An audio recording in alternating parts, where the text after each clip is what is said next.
Olá! Hoje a gente vai mergulhar num tema super importante: como construir uma comunidade cristã que seja autêntica, de verdade.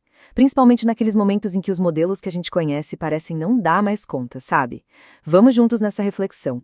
E tudo começa com uma pergunta que, olha, é a pergunta de US$ 1 milhão, né? Como é que se vive uma fé em comunidade, uma fé genuína, no meio de tanta confusão, de tempos que são, para dizer o mínimo, bem complicados? É essa questão que a nossa análise de hoje vai tentar iluminar.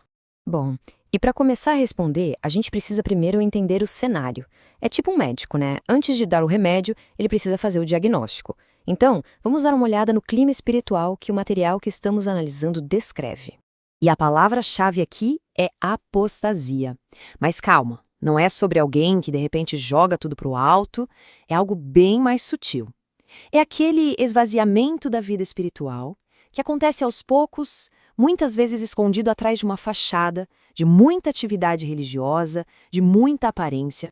A imagem que o texto usa é a da igreja de Laodiceia, lá do Apocalipse. Uma igreja que se achava ao máximo, sabe? Rica, cheia de recursos, autossuficiente, mas na realidade era espiritualmente miserável. É esse o grande paradoxo. Uma riqueza por fora que, na verdade, só esconde que Cristo não está mais no centro das coisas. E isso, segundo o material, diz muito sobre os nossos dias. Ok, o diagnóstico foi feito. E agora? Qual seria o caminho para a saúde? A gente entra agora na segunda parte, que é justamente sobre os princípios, a base para uma comunidade que seja de fato saudável e guiada pelo Espírito. E aqui estão os 4 pilares que sustentam tudo. Primeiro, Cristo no centro de absolutamente tudo. Ele é o começo, o meio e o fim. Segundo, a palavra de Deus como autoridade final. É ela quem dá a direção. Terceiro, o governo é do Espírito Santo, não de homens. E quarto, que é fundamental, o sacerdote de todos. A ideia aqui é uma mudança radical, saindo do controle humano e da hierarquia para uma vida onde cada pessoa tem um papel ativo e vital. Certo, mas uma comunidade assim existe para quê? Qual é a sua missão, o seu propósito no mundo? A próxima parte da nossa conversa responde exatamente a isso, mostrando qual é a grande comissão desse corpo de Cristo. E o interessante é que a missão não é vista como uma lista de tarefas, é um todo, uma coisa só. Ser testemunho, proclamar a boa notícia, cuidar uns dos outros, batalhar espiritualmente e ser uma influência positiva na sociedade, tudo isso são apenas facetas da mesma vida, a vida de Cristo fluindo através da sua gente. Mas é claro que essa caminhada não é um passeio no parque. O material que a gente está vendo é bem direto ao ponto sobre os perigos que existem no caminho, os riscos que ameaçam essa vida comunitária. E para navegar por eles é preciso muito discernimento. E talvez um dos maiores riscos seja o tal do ministerialismo. O contraste é gritante. De um lado, você tem o ideal da Bíblia, onde servir é função de todo mundo, onde os dons fluem livremente para que todos cresçam juntos. E do outro, você tem um sistema onde servir vira um cargo de poder. A autoridade fica na mão de poucos e o foco se torna manter a estrutura funcionando e não edificar as pessoas. E não para por aí. O texto também alerta para outros 2 grandes perigos. As heresias, que são aquelas distorções da verdade, sabe? Legalismos, formalismos vazios, e também as imoralidades, a falta de ética que, no fim das contas, destrói o testemunho da comunidade.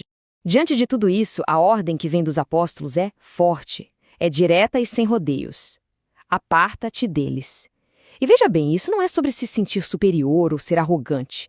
É uma medida de proteção espiritual, de sobrevivência, para preservar a pureza e a vida da fé. Mas, olha, a mensagem não é só de alerta e perigo. Longe disso. Agora o tom muda. A gente sai da cautela e entra na esperança, no encorajamento, porque o foco se volta para o papel de cada um de nós no meio desse cenário todo. E aqui está a grande virada da nossa conversa. No meio de toda a confusão, de todo o declínio, a palavra de Deus se vira e aponta para uma pessoa com uma força incrível, dizendo: tu, porém. É um chamado pessoal, intransferível. É sobre assumir a responsabilidade pela própria fidelidade quando tudo ao redor parece ruim. Esse chamado é para o que o texto chama de remanescente. E quem são eles? Não é uma elite, não é um clube fechado, nada disso. São simplesmente aquelas pessoas que, com simplicidade e coragem, decidem guardar a palavra, ser fiéis ao nome de Jesus e viver na direção do Espírito. O foco não é tentar consertar um sistema inteiro, mas sim cultivar a própria fidelidade dia após dia. E a gente encerra com essa pergunta. Uma pergunta que atravessa os séculos e chega até nós hoje. A questão não é o que as organizações estão dizendo, o que as tendências apontam ou o que está na moda. A pergunta, a única que realmente importa é: o que o Espírito está dizendo hoje àqueles que têm ouvidos para ouvir? Fica aí a reflexão.